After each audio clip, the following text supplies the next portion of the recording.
Sir ये बताइएगा कि इन इंटेंशंस में एक राब्ता हुआ, एक डिप्लोमेटिक चैनल दोनों ममालिक के माबैन ओपन हुआ और वो नेशनल सिक्योरिटी एडवाइजर्स की आपस में टेलीफोनिक कॉन्वर्सेशन है। आप इस कॉन्वर्सेशन को किस तरीके से देखते हैं? यानी अगर ये गुफ्तगू हुई दोनों तरफ से तो क्या बातचीत हुई होगी कि मामलात को डिफ्यूज होना चाहिए, डीएस्केलेट करना चाहिए, या फिर एक दूसरे को मुतनब्बे खबरदार किया जा रहा है? बहुत शुक्रिया। सबसे पहले तो हम अल्लाह ताला का शुक्र अदा करते हैं कि उसकी मदद से हमने एक ऐसा कारनामा हमारे मुजाहिदों ने किया, और अपने मुजाहिदों को सलाम पेश करते हैं, चाहे वो पीएफ के हैं या आर्मी के हैं, नेवी के हैं। उसके बाद ये जो आपने बात की, देखें आप सब जो बात ऑलरेडी कर चुके हैं उसको मैं दोहराता नहीं हूँ कि जो कुछ अभी तक हमने किया है वो अपने दिफा में किया है। और फिर साथ जो आपने वज़ीर आज़म को भी सुना, आपने DISPR को भी सुना, आपने वो भी देखा जो हमारी नेशनल सिक्योरिटी कमेटी का बयानिया है। तो इन तमाम चीज़ों से ये बात बिल्कुल क्लियर है कि हमने वो हक अपने पास रखा हुआ है अभी इसके जवाब देने का। इसीलिए जो आप देख रहे हैं इसको हम जो इस्तिलाह है ना, स्ट्रेटेजिक इस्तिलाह, उसको हम कहते हैं फायर ब्रेक। कि जब आपके पास आगे चीज़ बढ़ाने के वसाइल हों लेकिन आप रुक जाएं, तो फिर बातचीत को मौका दिया जाता है। और ख़ासकर जब न्यूक्लियर पावर्स हों दो, तो ये फायर ब्रेक बहुत ज़रूरी होती है। आप एस्केलेशन को लगातार चला नहीं सकते आगे, उसकी वजूहात होती हैं क्योंकि आपको पता है कि ये जो न्यूक्लियर का मामला है ऐसे नहीं हो सकता कि जी ये हमने ऐसे नहीं बनाए हुए चलाने के लिए रखे हैं, दिखाने के लिए रखे। ऐसी बातें न्यूक्लियर स्टेट्स नॉर्मली नहीं करते।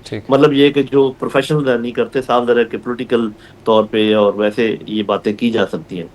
तो ये जो बात NSA के दरमियान में बहुत इंपॉर्टेंट है। मेरा ख्याल है कि हमारे NSA ने ये कहा होगा कि चूंकि हमारे पास इसका जवाब देने का ऑप्शन अभी तक है, तो क्यों ना उससे पहले हम थोड़ी सी अंडरस्टैंडिंग पैदा कर लें। और दो बातें उन्होंने की होंगी मेरे अपने अंदाजे में। एक, कश्मीर का मसला हल किया जाए जो कि बुनियादी तौर पे हमेशा हमें आमने सामने लाके खड़ा कर देता है, और अब जबकि उन्होंने इसमें पानी का मसला भी शामिल कर दिया तो ये तो बहुत अहम हो गया है। और गो कि मैं समझता हूँ हमेशा हमारे लिए बहुत अहम था। कश्मीरी पाकिस्तान की तकमील की जंग लड़ रहे थे। मेरे ख्याल आज पाकिस्तान को दोबारा एहसास दिला दिया गया है कि उस मसले को हल किए बगैर आपका ये जो स्टैंड ऑफ है ये हमेशा रहेगा। दूसरी बात NSA ने ये की होगी कि ये जो आप हमारे ऊपर हमला कर रहे हैं बलूचिस्तान से TTP की शक्ल में, BLA की शक्ल में, दाइश और ISA के वगैरह, इसको फौरी तौर पे ख़त्म किया जाए। तो मेरा अपना ख्याल ये है कि जो लोग बहुत जल्दी मचा रहे हैं, हमारे कुछ भाई बहन जोश में कि हमें फौरी तौर पे जवाब देना चाहिए, भाई जवाब हम देंगे, अपने मुनासिब मौके को देखेंगे, वक्त भी देखेंगे, जगह भी देखेंगे, लेकिन आप बातचीत को मौका तो दें। इस अंडर प्रेशर मामलात में बातचीत अच्छी बातों का तो जनरल साहब, आप ये समझते हैं कि ये एक स्ट्रेटेजिक ब्रेक है और इस स्ट्रेटेजिक ब्रेक में पाकिस्तान कुछ मुतालबात मनवाने की कोशिश करेगा, कैपिटलाइज करने की कोशिश करेगा, पेशतर इससे कि किसी तरीके से स्ट्राइक कर दी जाए? बिल्कुल, आप बिल्कुल बात मेरी समझ गए हैं, और मैं चाहता हूं कि बाकी भी जो हमारे जोशीले बहन भाई हैं वो बात समझें। जोश बिल्कुल वजह है और होना भी चाहिए ऐसे मौके पर।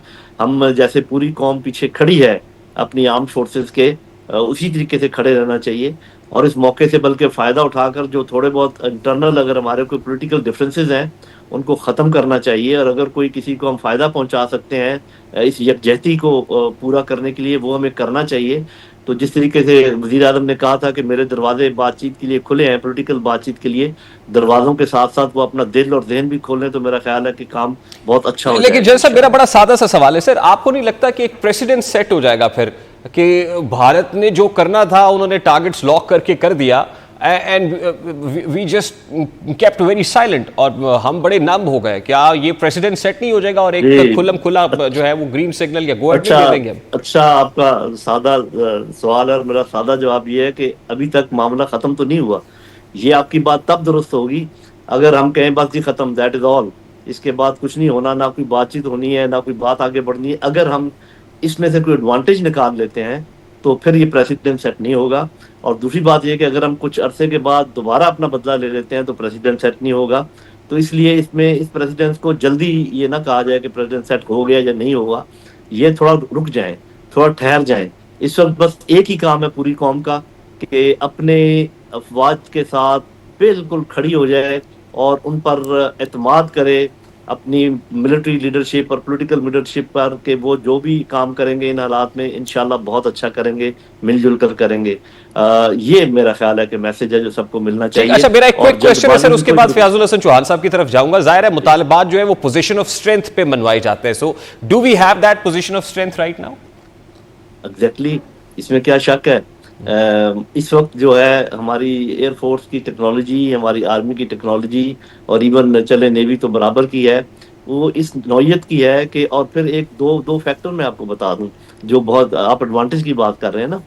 Kashmir is no more a trilateral issue के भी कश्मीरी, इंडियन और Pakistani, it is a quadrilateral issue. China is jumped in, और ये एक एडवांटेज है आपको।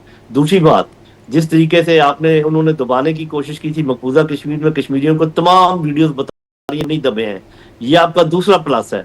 तो इन दो एडवांटेजेस के तहत अगर हम पेशकदमी शुरू कर दें तो वो पीछे से वो उनको मारेंगे, आगे से हम उनको मारेंगे। एक और बात, इंडियन पंजाब से सिर्फ 3 रास्ते हैं जो कश्मीर में जाते हैं। एक तो हम बंद कर सकते हैं, बिल्कुल करीब है, 7-8 किलोमीटर पर है। बाकी 2 को हम और तरीकों से बंद कर सकते हैं। तो ये पूरी फौज जो हिंदुस्तान की है ये अंदर बोतल में बंद हो जाएगी। ये बातें आप मुझसे खाम खा कहलवा रहे हैं सरेआम, ये वो बातें होती हैं जो आप क्योंकि एडवांटेजेस की बात कर रहे हैं, तो मैं आपको बता रहा हूँ कि we are in a very advantages position और हमें इससे फायदा उठाना चाहिए और इंशाल्लाह उठाएंगे। बिल्कुल ठीक है, जोयल साहब साथ रहिएगा। फयाजुल हसन चौहान साहब, आप भी अस्सलाम मेरे वालेकुम। साथ हो, मुझे भी जाना होगा। Thank you. अच्छा, we are so honoured sir, so honoured, बहुत बहुत शुक्रिया नईम खालिद लौधी साहब।